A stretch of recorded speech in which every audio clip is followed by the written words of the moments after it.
Hello everyone, welcome to the Guruji channel. Chapter number 2, स्थिर वैद्युत विभव तथा धारिता।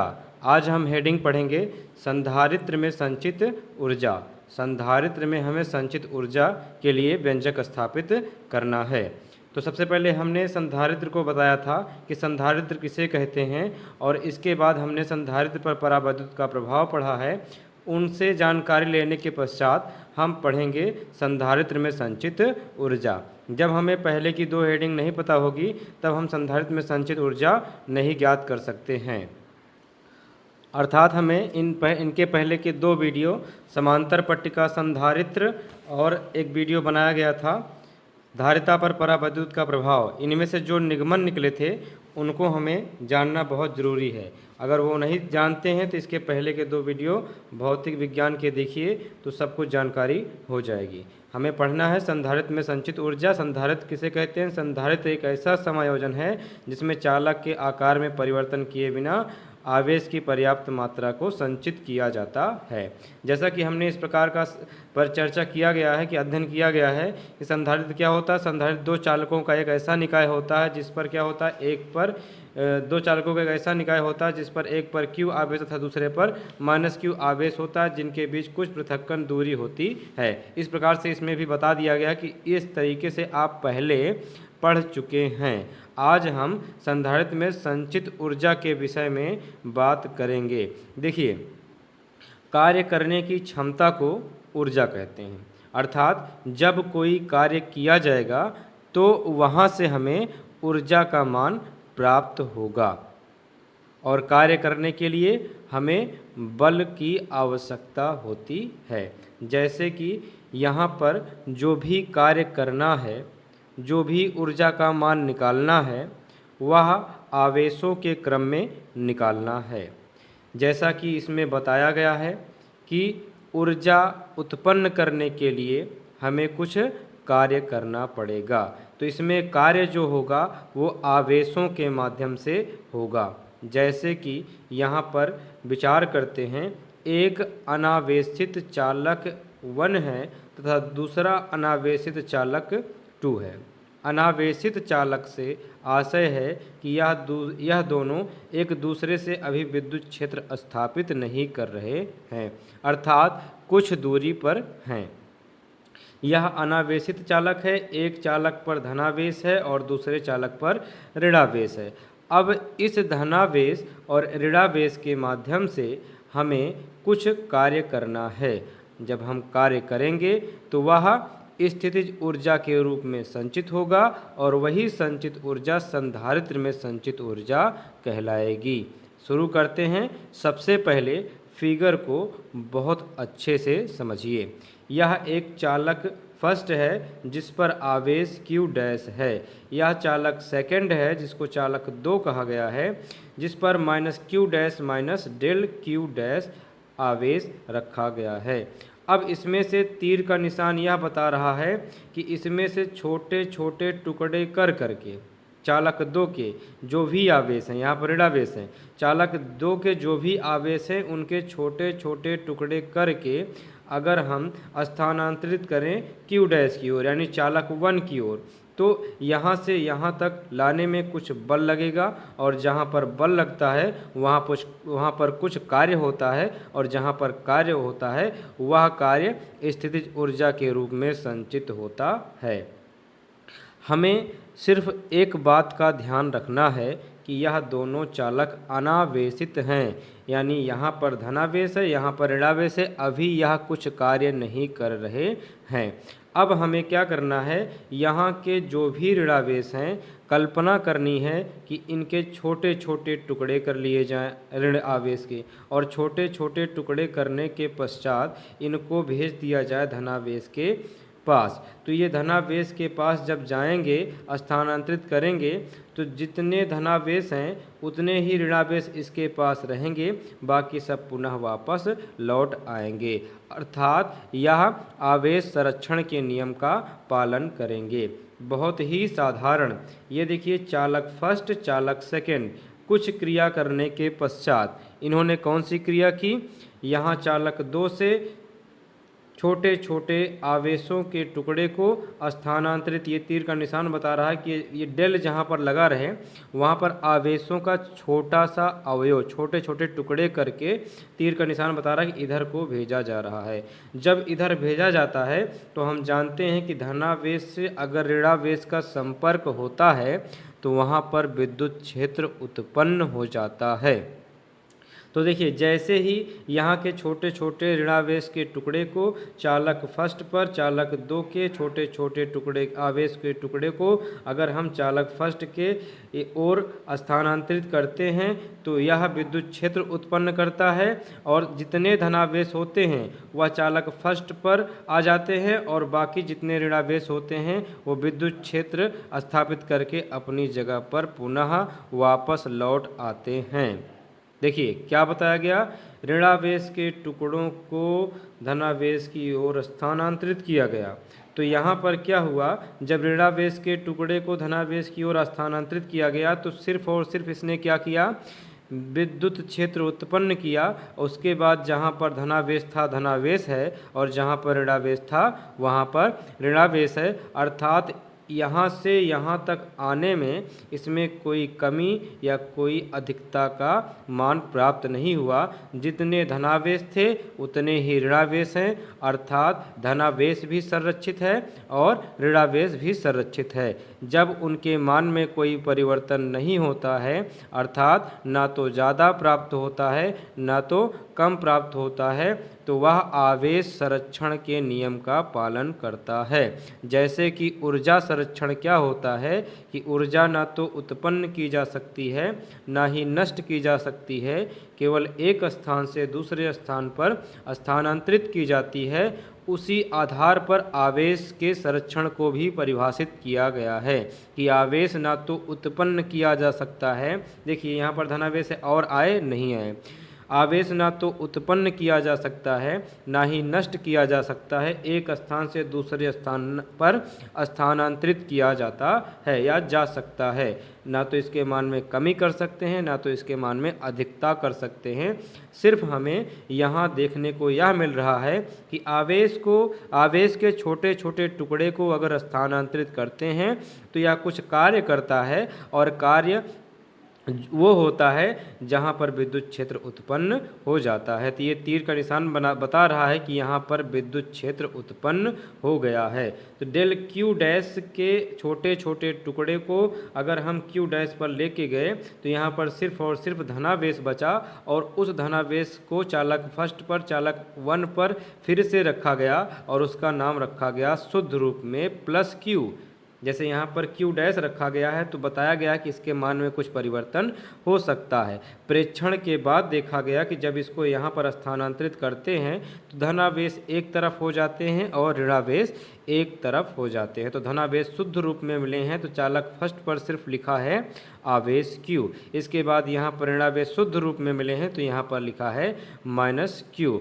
तो हमने फिगर को खूब अच्छी तरीके से बता दिया। इस फिगर में सिर्फ एक ही कार्य टारगेट बनाना है कि ऊर्जा किस प्रकार से उत्पन्न होती है। तो हमने कहा कि ऊर्जा के लिए सबसे पहले कुछ कार्य करना पड़ता है और कार्य के लिए सबसे पहले कुछ बल लगाना पड़ता है, वह बल बाह्य बल के रूप में आरोपित किया जाता है। तो क्या किया हमने, यहाँ धनावेश यहाँ ऋणावेश, इसके टुकड़े को हमने अपने हाथ से ही तो इधर रखा तो यहाँ पर बाह्य बल आरोपित किया। तो बाह्य बल आरोपित किया तो बाह्य बल जैसे ही आरोपित करेंगे इसने कार्य किया, क्या उत्पन्न किया, विद्युत क्षेत्र। और विद्युत क्षेत्र जब उत्पन्न हुआ तो वहाँ पर कार्य परिभाषित हुआ और किया गया कार्य स्थितिज ऊर्जा के रूप में संचित हुआ। चलिए शुरू करते हैं कि इसमें लिखना क्या है। सबसे पहले फिगर इसको बना लेंगे नंबर ए और फिगर नंबर बी बना लेंगे और बनाने के बाद लिखेंगे हमारे साथ, हेडिंग रहेगी संधारित्र में संचित ऊर्जा। और इस हेडिंग को लिखने के बाद आप सभी इस दोनों फिगर को यहाँ पर बना लेंगे, figure number A, figure number B. अब फिगर को हम समझाए हैं, उसी फिगर के आधार पर हम लिखना चालू करते हैं। हमने कहा कि ये सबसे पहले क्या होते हैं, दोनों चालक अनावेशित होते हैं। तो यहाँ पर लिखेंगे संधारित्र में हमें क्या ज्ञात करनी है, संचित ऊर्जा। तो इसमें फिगर के नीचे लिखेंगे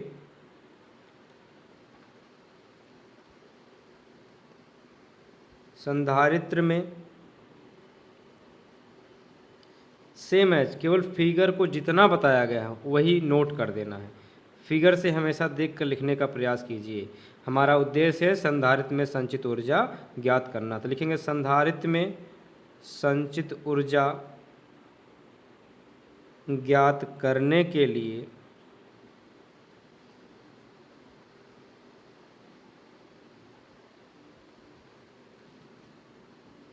सर्वप्रथम सबसे पहले आपने क्या किया, दो अनावेशित चालक लिया। पहले चालक का नाम चालक 1 तथा दूसरे का चालक 2। यहाँ लिखेंगे सर्वप्रथम दो अनावेशित चालकों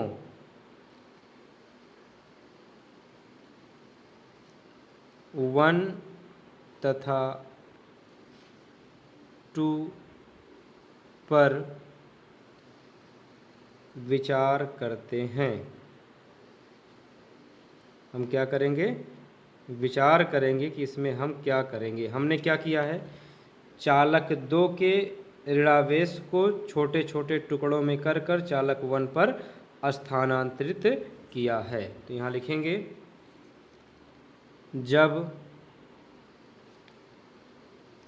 चालक 2 के आवेशों के छोटे छोटे टुकड़े को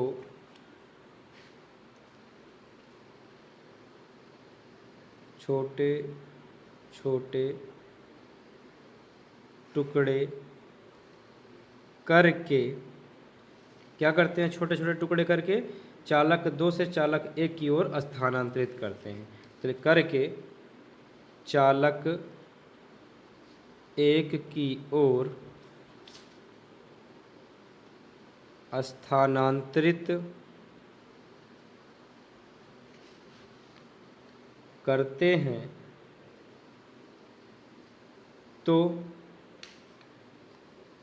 तो अब बताइए क्या हुआ। यहाँ पर हमने देखा कि चालक 2 से चालक 1 पर अगर हम आवेश के छोटे टुकड़े को स्थानांतरित करते हैं तो चालक 1 पर आवेश Q प्राप्त होता है तथा चालक 2 पर आवेश Q माइनस प्राप्त होता है। तो यहाँ पर लिखेंगे तो चालक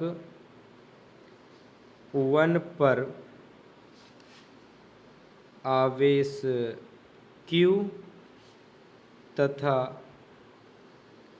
चालक 2 पर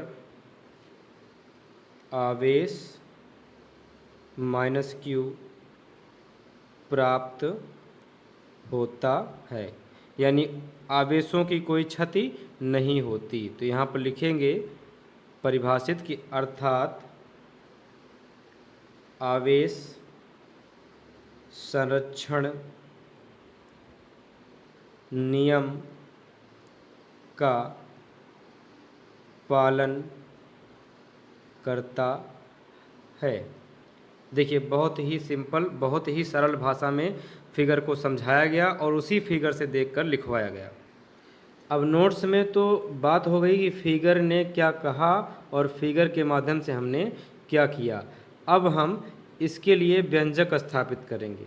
तो व्यंजक किस प्रकार से स्थापित करेंगे, जो जो क्रिया हिंदी में लिखी गई है वही वही क्रिया अब हमें थ्योरेटिकल के माध्यम से बताना है कि यहाँ से यहाँ आता है तो कितना बल लगता है और किस प्रकार से कार्य करता है। जैसे कि आवेशों के छोटे छोटे टुकड़े को स्थानांतरित करते हैं तो स्थानांतरित करने में कुछ कार्य करना पड़ता है और जो किया गया कार्य होता है या आपने पढ़ा होगा कि कार्य बराबर होता है बल गुणे विस्थापन। तो अब हम इसे थ्योरेटिकली प्रूव करते हैं या व्यंजक स्थापित करते हैं कि किस प्रकार से व्यंजक स्थापित किया जाएगा। फिर से शुरुआत करेंगे व्यंजक के लिए। हमने कहा था चालक 2 से चालक 1 पर आवेश को या आवेश के टुकड़े को स्थानांतरित किया जाएगा। तो पहले चालक 1 पर आवेश है Q डैश और यहाँ से छोटे छोटे टुकड़े को प्रदर्शित किया गया है डेल Q डैश से। ये क्या है? Del Q dash. अब डेल Q डैश अगर Q डैश में मिलेगा, पूरे का नाम क्या है? Q dash. तो इसका पूरे का मान कितना हो जाएगा? ये Q डैश से कितना हो जाएगा? Q डैश से बढ़कर अगर इसको इसके साथ जोड़ दिया जाए तो Q डैश से बढ़कर हो जाएगा Q डैश, तो पहले से है और जोड़ दिया जाएगा डेल Q डैश, तो ये इससे बढ़कर के इतना हो जाएगा। तो हम लिखेंगे जब चालक 2 से डेल्टा छोटे आवेश के अवयव डेल Q डैश को चालक 1 पर स्थानांतरित करते हैं तो चालक 1 पर आवेश Q डैश से बढ़कर Q dash plus del Q हो जाता है। क्योंकि देखिए Q डैश तो पहले से है और डेल Q और आ जा रहा है तो वो प्लस ही तो हो जा रहा है और ज़्यादा ही तो हो जा रहा है, तो इतना हो जा रहा है। तो इसके लिए हमने कुछ कार्य किया है यहाँ पर। तो लिखते हैं जब चालक 2 से आवेश या लघु आवेश, छोटे छोटे टुकड़े करे गए हैं, लघु आवेशों, कई टुकड़े बनाए गए हैं, लघु आवेशों डेल Q डैश को चालक 1 पर स्थानांतरित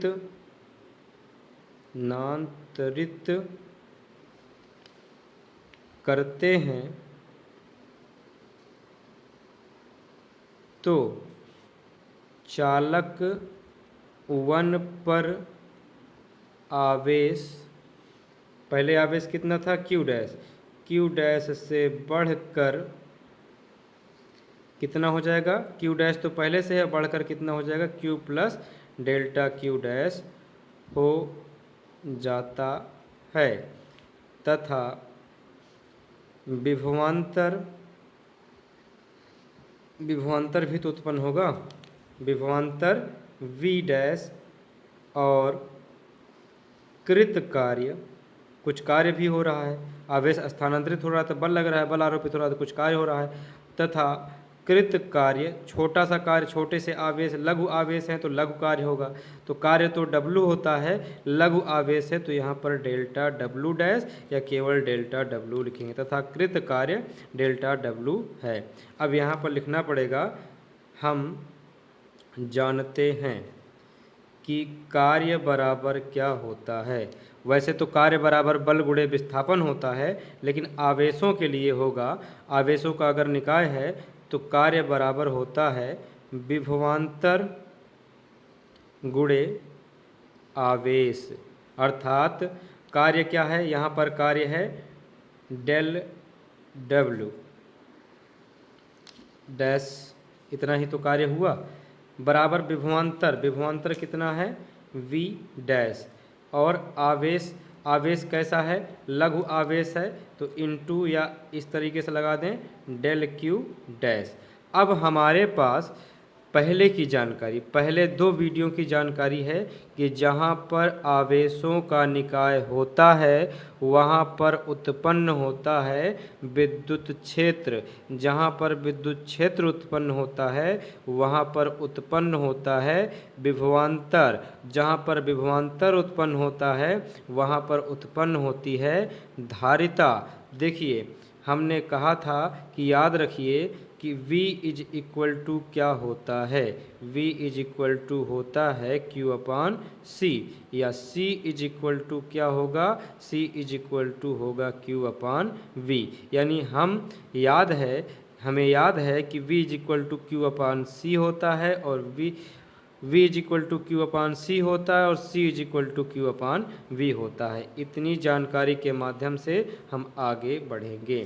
तो देखिए यहाँ पर लिखेंगे del W dash is equal to V बराबर होता है Q अपान C। तो यहाँ पर V डैश है तो Q को लिखेंगे हम क्यू डैश और अपान कितना करेंगे सी, और उसके बाद यहाँ लिखेंगे डेल क्यू डैश। ये बात हुई छोटे से कार्य की। छोटा सा कार्य कैसे निकला? छोटा सा आवेश स्थानांतरित किया गया, अर्थात इनमें से किसी एक टुकड़े को स्थानांतरित किया गया इधर।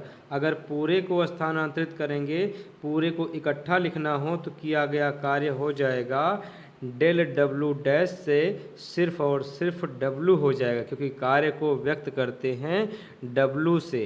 तो अगर हम पूरे कार्य की बात करें तो किस प्रकार से करें, तो यहाँ पर लिखेंगे कुल कृत कार्य, और किसी कार्य को अगर पूरी तरीके से दिखाना है तो उसमें हम समाकलन का प्रयोग करते हैं। इसको और अच्छे से समझाने के लिए इसमें थोड़ा सा परिवर्तन करते हैं। थोड़ा सा परिवर्तन यह है कि जो डैश है, क्योंकि कार्य को डैश में ना दिखा करके हम सिर्फ डब्लू में दिखाना चाहते हैं। डैश में दिखाएंगे कोई दिक्कत नहीं है, यहाँ पर लिखेंगे डेल डब्लू, और जहाँ जहाँ डैश लगाए हैं डब्लू में उसको हम सिर्फ डेल डब्लू ही कर देते हैं। तो ये हो जाएगा डेल डब्लू, तो बहुत ज़्यादा समझ में आ जाएगा। कुल कृत कार्य, दोनों पक्षों का हमें करना पड़ेगा समाकलन, यानी दोनों तरफ लगा देंगे इंटीग्रेशन। इसे बोलते हैं हिंदी में समाकलन और इंग्लिश में बोलते हैं इंटीग्रेशन। तो यहाँ पर हो जाएगा del W is equal to integration Q dash upon C del Q dash. अब इसके बाद हम समाकलन का प्रयोग करेंगे। देखिए किस प्रकार से समाकलन का प्रयोग होता है। हमें एक सूत्र की जानकारी होनी चाहिए, बहुत ही सिंपल सा सूत्र है। इंटीग्रेशन डी होता है, लेकिन यहाँ पर डेल लगा हुआ है तो हम डेल की ही बात करेंगे। Integration del X is equal to होता है एक्स, प्लस सी भी होता है, लेकिन प्लस सी का प्रयोग यहाँ पर नहीं होगा। तो आप लोगों को जानकारी है कि इंटीग्रेशन डेल एक्स बराबर एक्स, यानी इंटीग्रेशन लगा रहे डेल लगा रहे तो जो लास्ट में होता है वही बचता है। यहाँ पर आ जाएंगे, इंटीग्रेशन लगा रहे डेल लगा रहे तो जो लास्ट में होता है वही बचता है। जब इंटीग्रेशन डी एक्स बराबर एक्स होता है तब इंटीग्रेशन डेल डब्लू बराबर क्या होगा? डब्लू। Very simple. अब हम बात करेंगे जिसमें डेल लगा होता है उसी का समाकलन होता है, तो इसमें क्या लगा है? Q dash. तो हमें क्यू डैश के सभी टर्म को रखना पड़ेगा, बाकी इसके बाहर। तो अपान सी को हम बाहर कर लेंगे, ये हो गया अपान सी बाहर, और जिसका अपान कुछ नहीं होता उसका अपान हो जाता है 1। तो यहाँ पर हो जाएगा क्यू डैश और डेल क्यू डैश। थोड़ा ध्यान देंगे, आवेश की जो शुरुआत हुई है छोटे छोटे टुकड़ों से हुई है, तो यहाँ पर जो समाकलन लगेगा वो 0 से लेकर के Q तक लगेगा।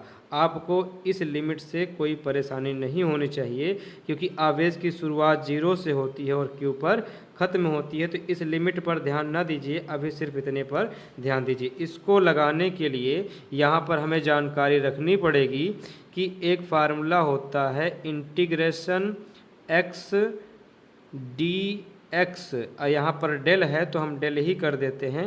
इंटीग्रेशन एक्स डेल एक्स बराबर होता है एक्स स्क्वायर अपान 2। ध्यान दीजिएगा, इंटीग्रेशन एक्स डेल एक्स बराबर होता है एक्स स्क्वायर अपान 2। तो यहाँ पर देखेंगे, यहाँ लिख लेंगे W इज इक्वल टू 1 अपान सी। देखिए एक समस्या आ रही है, लिमिट अलग से लगी है, तो सबसे पहले हम लिमिट को हटा देते हैं। ये देखिए 0 टू Q हट गई, तो बचा है integration Q dash del Q dash. देखिए जहाँ जहाँ Q है वहाँ वहाँ x है, X D X Q del Q. तो ये हो जाता है एक्स स्क्वायर अपान 2। तो जहाँ x है वहाँ हमारे स्थान पर क्या है? q है।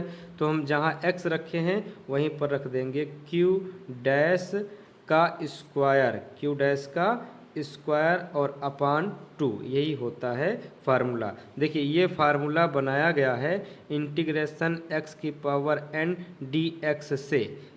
शुद्ध फार्मूला होता है इंटीग्रेशन x की पावर n dx बराबर x की पावर n+1/n+1। अभी इसका प्रयोग हमें करना है, लेकिन हमने n के स्थान पर डायरेक्टली आपको समझा दिया कि x की पावर अगर इंटीग्रेशन x dx रहे, कोई पावर न रहे, तो x² होता है। तो जहाँ जहाँ x है वहीं वहीं q है, तो हमने x के स्थान पर q डैश को प्रतिस्थापित कर दिया, तो यहाँ पर q डैश का स्क्वायर/2 आ गया, तो q डैश का स्क्वायर/2 हमें मिल गया। अब हम बात करेंगे लिमिट की।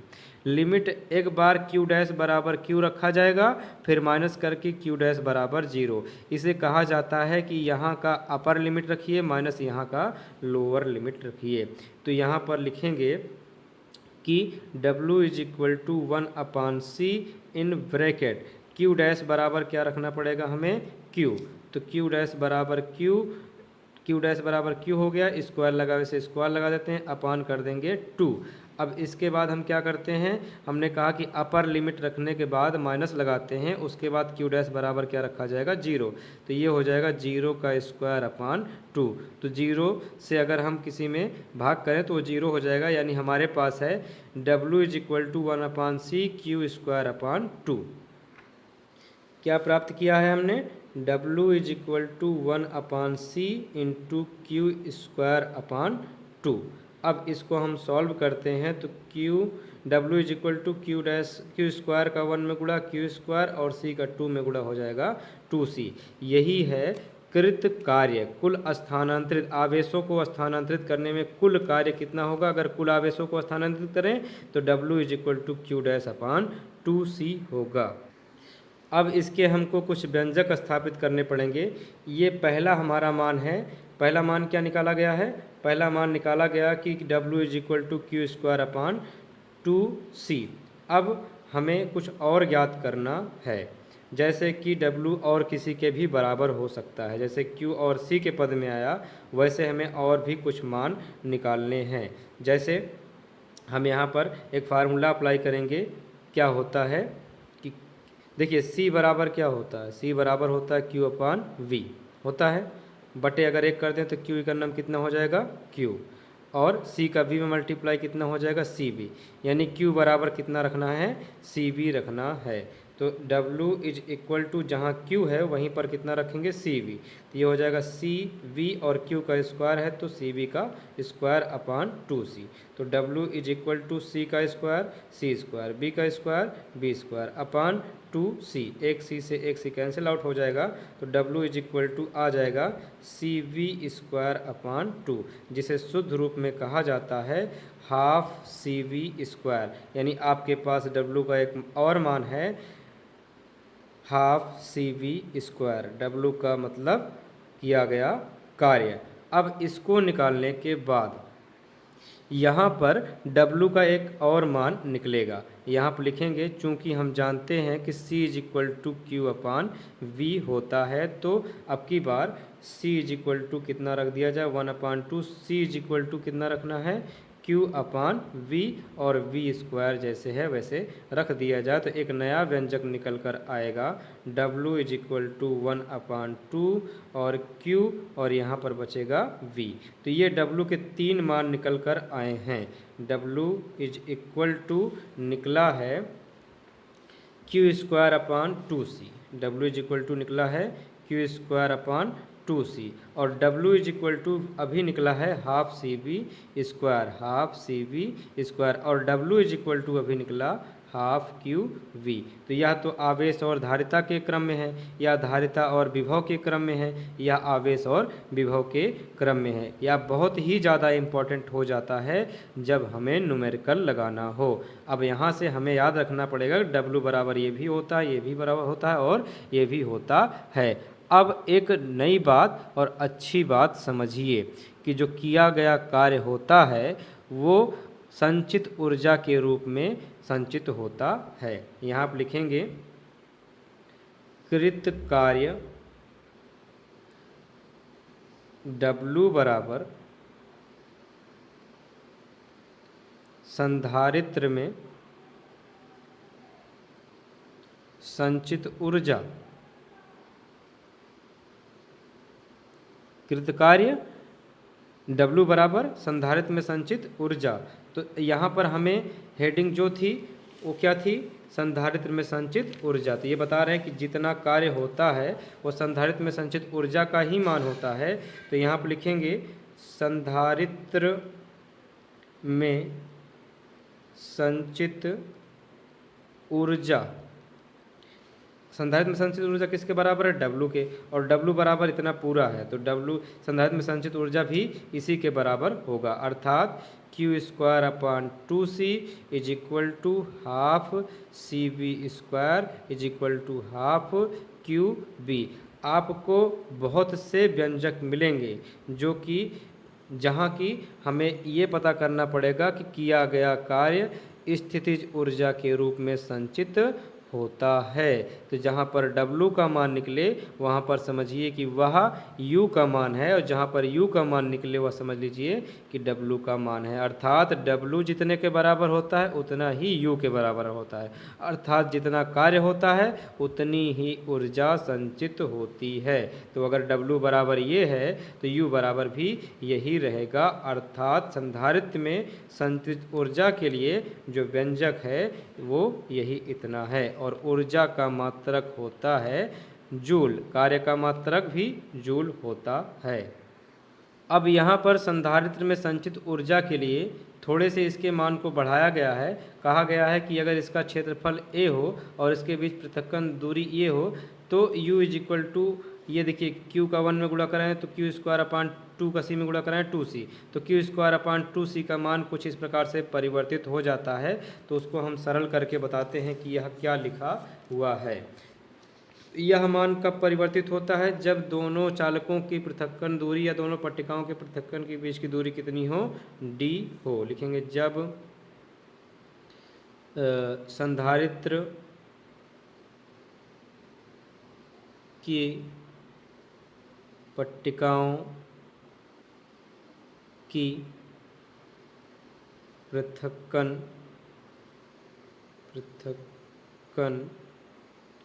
d हो तो हमने कहा, यहाँ पर थोड़ा विचार करेंगे।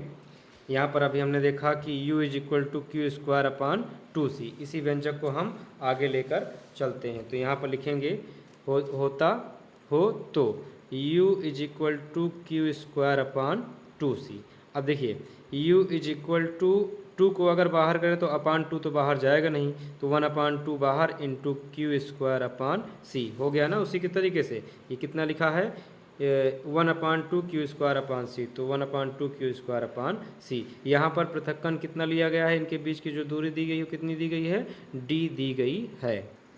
तो अगर इनके पृथक्कन के जो पृथक्कन दूरी दी गई वो d है, तो यहाँ पर पृष्ठीय आवेश घनत्व कार्य करेगा, और हम जानते हैं कि पृष्ठीय आवेश घनत्व सिग्मा बराबर होता है q अपान a। तो यहाँ पर हमें q देखने को मिल रहा है, तो बटे 1 करके q का 1 में मल्टीप्लाई करें कितना हो जाएगा q, और सिग्मा का a में मल्टीप्लाई करें कितना हो जाएगा सिग्मा a। तो q इज इक्वल टू कितना रखना है, सिग्मा a, तथा एक और रखना है C इज इक्वल टू क्या होता है, C इज इक्वल टू धारिता का परावैद्युत पर प्रभाव। इसके पहले की हेडिंग में पढ़ाया गया कि C इज इक्वल टू होता है epsilon nought A upon D। तो C इज इक्वल टू इतना रख देंगे। इसके पहले के वीडियो में खूब विस्तार से इस व्यंजक को निगमन करवाया गया कि C is equal to epsilon nought A upon D होता है। तो रख देते हैं दोनों को, वेरी सिंपल हो जाएगा। U is equal to 1 upon 2 Q square, Q is equal to कितना रखना है सिग्मा ए का स्क्वायर, सिग्मा ए उसके बाद स्क्वायर लगा देंगे upon C, C is equal to epsilon nought A upon D, तो एप्सिलॉन नॉट ए अपान यहाँ पर कर देंगे D. U is equal to 1 upon 2, अब एप्सिलॉन नॉट का स्क्वायर करें तो एप्सिलॉन नॉट का स्क्वायर हो जाएगा, ए का स्क्वायर करें तो ए स्क्वायर हो जाएगा अपान एप्सिलॉन नॉट ए हो जाएगा, और तीसरा स्टेप ऊपर मल्टीप्लाई हो जाएगा इनटू डी कर देंगे। तो 1a से 1a कैंसिल आउट हो जाता है, तो u is equal to 1 upon 2 into sigma square a और इंटू डी, और अपान बचेगा एप्सिलॉन नॉट। इसके बाद हम लिखेंगे पृष्ठीय आवेश घनत्व सिग्मा तथा विद्युत क्षेत्र में संबंध के बारे में हमें जानकारी होनी चाहिए। विद्युत क्षेत्र ई में संबंध ये होता है E is equal to sigma upon epsilon nought. तो यहाँ पर हमें सिग्मा दिख रहा है तो हम सिग्मा का मान निकाल लेंगे। सिग्मा का 1 में मल्टीप्लाई कराएं सिग्मा E का एप्सिलॉन नॉट में, तो E इंटू एप्सिलॉन नॉट। अब सिग्मा बराबर E एप्सिलॉन नॉट रखने पर तो समीकरण एक बना ऐसे रहने देते हैं। तो U is equal to 1/2 into sigma के स्थान पर रखेंगे E एप्सिलॉन नॉट का स्क्वायर, क्योंकि सिग्मा का स्क्वायर है, इंटू AD और अपान एप्सिलॉन नॉट। तो U is equal to 1/2 into ये हो जाएगा E का स्क्वायर और एप्सिलॉन नॉट का स्क्वायर इंटू AD और अपान एप्सिलॉन नॉट। तो 1 एप्सिलॉन नॉट कैंसिल आउट। तो यहाँ पर बचेगा U is equal to 1/2 E square epsilon nought into AD।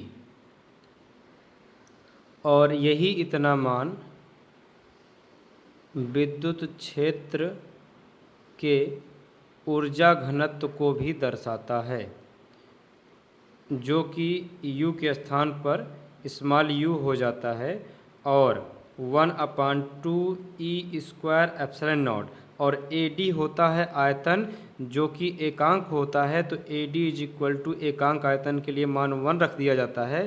तो U इज इक्वल टू यहाँ पर हो जाता है 1/2 E स्क्वायर एप्सिलॉन नॉट। तो इस तरीके से संधारित्र में संचित ऊर्जा का जो हेडिंग थी उसको कंप्लीट कर दिया गया, उसके सूत्र का निगमन कर दिया गया है। तो मिलेंगे नेक्स्ट वीडियो में नेक्स्ट हेडिंग के साथ। तब तक पढ़ते रहिए और अपने आप से रिवाइज करते रहिए और चैनल को ज़्यादा से ज़्यादा शेयर कीजिए। धन्यवाद।